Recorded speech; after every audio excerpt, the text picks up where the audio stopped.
بسم اللہ الرحمن الرحیم۔ رشوت لینے اور دینے والے پر نبی کریم صلی اللہ تعالی علیہ وسلم نے لعنت فرمائی ہے۔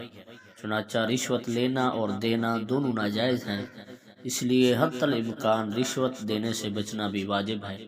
البتہ اگر کوئی جائز کام تمام قانونی تقاضوں کو پورا کرنے اور حق ثابت ہونے کے باوجود صرف رشوت نہ دینے کی وجہ سے نہ ہو رہا ہو تو ایسی صورت میں حقدار شخص کو چاہیے اولاً وہ اپنی پوری کوشش کرے کہ رشوت دیے بغیر کسی طرح اس کا کام ہو جائے، لیکن اگر شدید ضرورت ہو اور کوئی متبادل راستہ نہ ہو تو اپنے جائز ثابت شدہ حق کے حصول کے لیے مجبوراً رشوت دینے کی صورت میں دینے والا گناہگار نہ ہوگا۔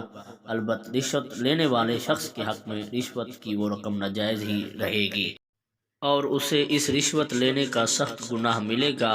نیز یہ بھی واضح رہے کہ جو حق ابھی تک ثابت نہ ہو، رشوت دے کر اسے حاصل کرنے کی شرعاً اجازت نہیں ہے۔